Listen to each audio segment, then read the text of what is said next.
Hey, everybody, it's Doug Green, and I'm the publisher of Technology Reseller News. And I'm very pleased to have with us today Alecia Geter of Gaitway Training. Alecia, thank you for joining me today. Thank you for having me today, Doug. So we were both recently at the IT Expo, the MSP Expo, where I think you actually made a presentation and you were also on a panel. And this podcast came to us by way of Mark Daly, who we both know. You have very interesting past and corporate history and so on, training, human resources, understanding all that. And today you're here as the founder of Gaitway Training. And tell us a little bit about what Gaitway Training does. Yeah, absolutely. So we are a talent development firm that really focuses on employee success. So not even just training. When we talk about onboarding, we're talking about upskilling, leadership development, knowledge management, all of the little things that come together to help create an environment that allows employees to succeed. So we want to think about, again, what systems do we have in place? That we talk about with our clients is the systems that they have in place to help create an environment that allows their employees to succeed, but then also that these systems also build and pour into the bottom line. And so we're not spending as much money on retention or acquisition or any of those other areas where talent development really does have an immediate impact on it, but we're not investing in it. So we want to make sure that businesses are pouring into those areas. Now, you were telling me some hair-raising stories of sort of like the opposite, which is like crazy things like sending people a laptop, but they can't use it because they don't even have a password. Telling somebody that they're not doing good at supervising people that they didn't know they were supervising. Some really interesting, crazy stuff.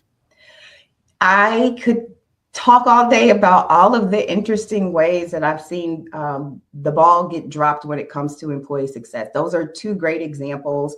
I've had people experience, like you mentioned, with laptops, and those are things that are very simple to fix when we create systems and processes around that. Leadership and people coming in without managers or people not being able to explain what is going on within a team. Those are really impactful. I think one of the ones that stands out to me is asking employees really what their role is and how it impacts or helps the company, and they have no idea and they can't explain it.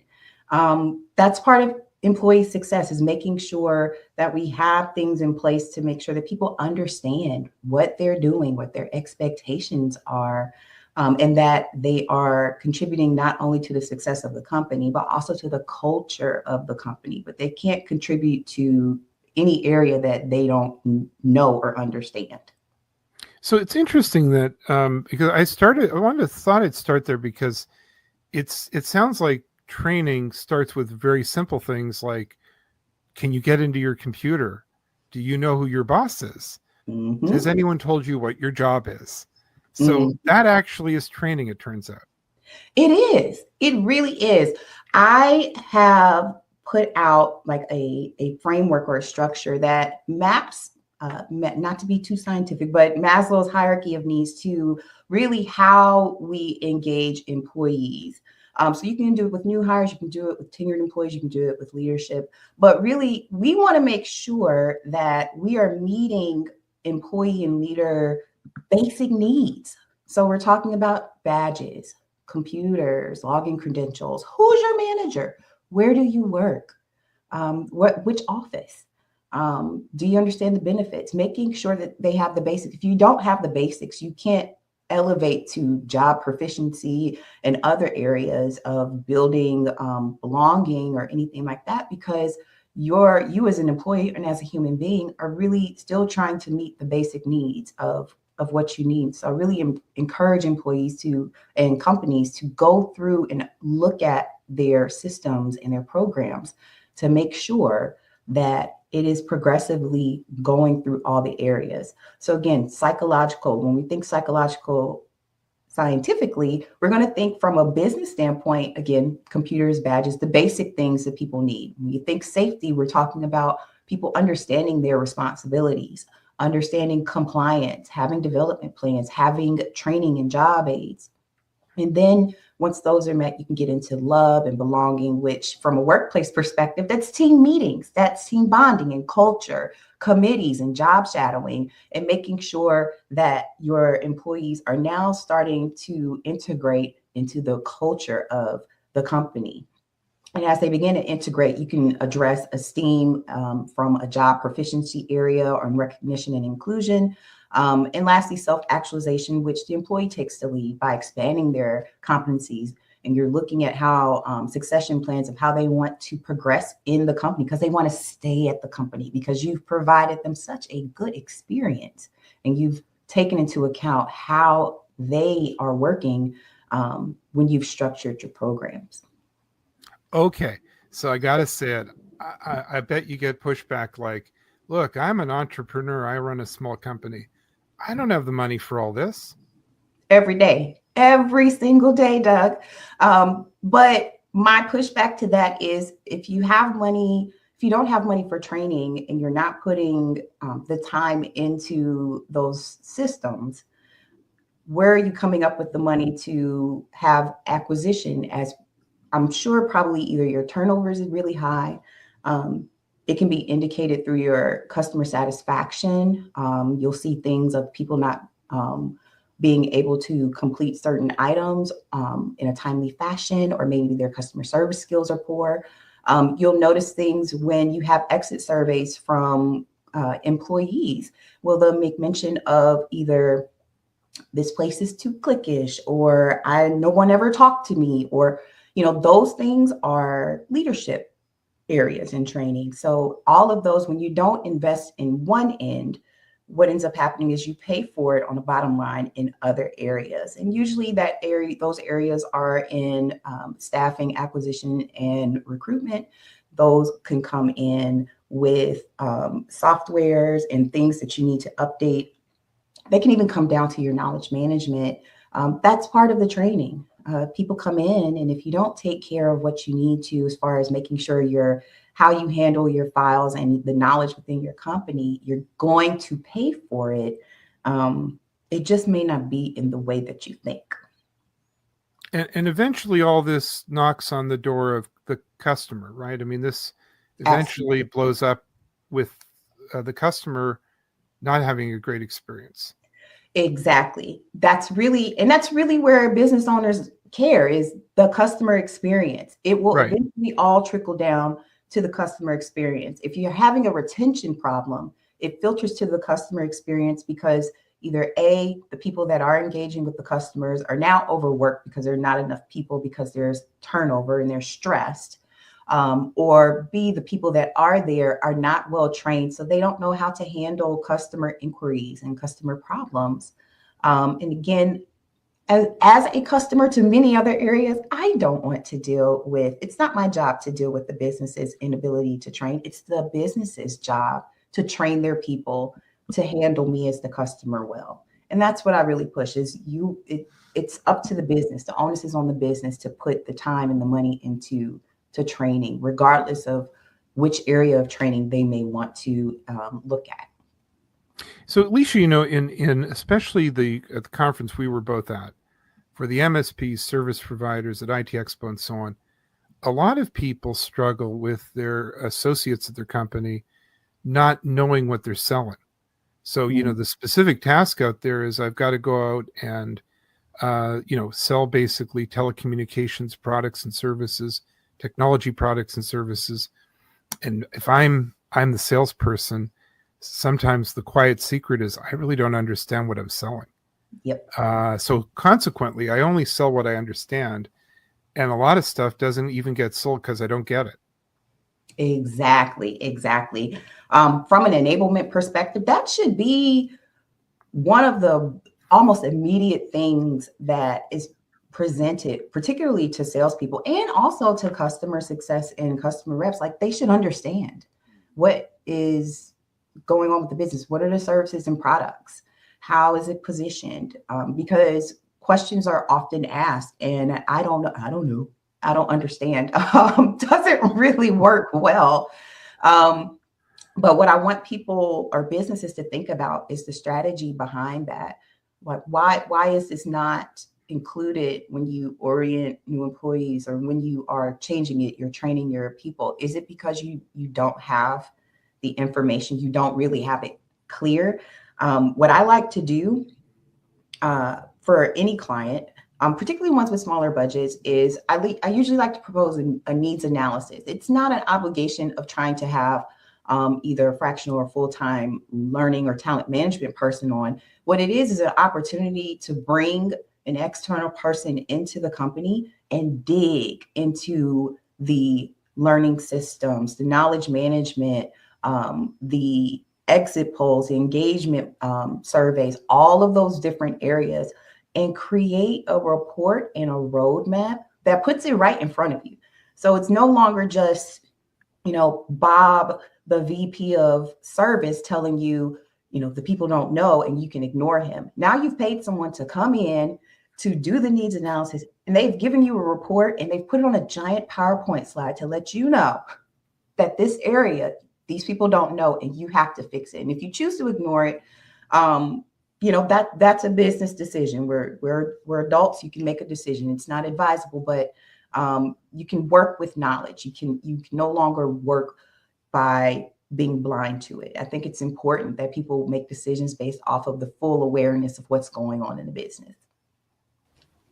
So, Alecia, we've described in our podcast today a lot of common errors and mistakes. So, you come in. How do you overcome this? How do you help companies do better?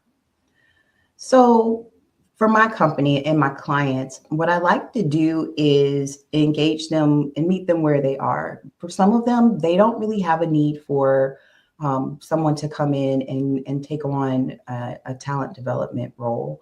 But they may need someone to do a needs analysis and give them guidance on what they should be doing moving forward. For others, they do need someone to come in and provide a little bit more structure and infrastructure around those programs. And we offer fractional talent development and learning development services. Again, not every business needs a full-time L&D person. That's how learning and development people get laid off. It's because we hire them full-time knowing we don't have enough work to last them. Fractional offerings is where we fill that gap. I think it's really important space for people to know that option is available. And then we also provide courses and workshops that are focused on soft skilling managers and employees. We are, the world we live in is focused on AI. And it's important that we provide the skills around human interaction and soft skills to supplement that, because again, AI is not a human, and it provides so much. In order for us to really remain competitive and aware in our world, we need to be able to build those soft skills. So we do have those courses and workshops available for those people. So we try to meet everyone based off of where they're at and what they need, small to medium to large. And I'm gonna go back to the beginning. I bet it's the number one, as a medium-sized company or a small company. Is it really accessible for me? Can I swing the cost? Can I buy just what I need? Absolutely. Again, part of the problem is people look at it as, I need to hire someone full-time in order to do this. And for most people, most businesses, particularly ones that if you have less than 400 employees, you very rarely have a need for a full-time person outside of the initial 18 to 24 months. And then you're looking to justify the cost of having someone full-time. If you're a smaller company, let's say less than 50, that's where you come in and you get projects, you get the needs analysis, so they can give you a roadmap, get the roadmap, and then follow the instructions and follow the roadmap, and then engage when you can and when you want to. And for all businesses, small, medium, or large, there's nothing wrong with engaging for courses and workshops that are custom to your company and what you need at a particular point in time. Again, that's cost savings because you can be very specific as far as what that budget is. And it will allow you to engage based off of what you need at that particular point in time. And as we close out our podcast, what's the track record? What happens? I know you have hundreds of examples, but can you just give us a kind of a glimpse of how this all works in terms of, after that 12 months or after even a month, what happens? So after 12 months, because usually if someone's engaging for 12 months, we are building a program. So what we find is an increase in our overall engagement. I had one client who was not tracking the data around their training hours for the employees and what they were logging. We found that they had logged somewhere around 5,000 hours. And there was no understanding of what was being done in those hours. Imagine how that's money. Like everyone understands this person has logged this amount of time. That's money. So we went in and we did an audit on that training time. We put processes and procedures around what is training, what's acceptable. And then we set up how it can be tracked so that we had a huge reduction. In 2024, those numbers had gone down to about 1,800. And so again, those hours, but they're not just down. We're not just trying to reduce the amount of hours. We actually have the data around what people are doing. So it's tracked to learning spaces, it's tracked to training plans, it's tracked to information. So we know where the money is going. So that person and that client saves so much money. Just simply taking the time to have someone come in, having us come in to look at that data and see how we can improve how they're approaching their particular training program. That's probably a great example. So there's good return. You're controlling the cost. Mm-hmm. You're not bulking up. No one's here talking about bulking up the payroll, so that those fixed costs are under control, and you're actually measurably getting way more performance and less churn later. Exactly. We come in identifying what the KPIs are right up front, what the data we want to attack first, so that as we get through the agreement, by the end, we can show what the marked improvement is and whether or not what we've done is actually productive and helpful for the company. So we don't freestyle our engagements. We're very much so data focused, KPI focused, ROI focused, and we make sure that our clients get that information so that they can continue to leverage those programs that are so important. Alecia, where can we learn more and how can we begin to engage your services? You can find me at gaitwaylearning.com. We are also on LinkedIn at Gaitway Learning as well.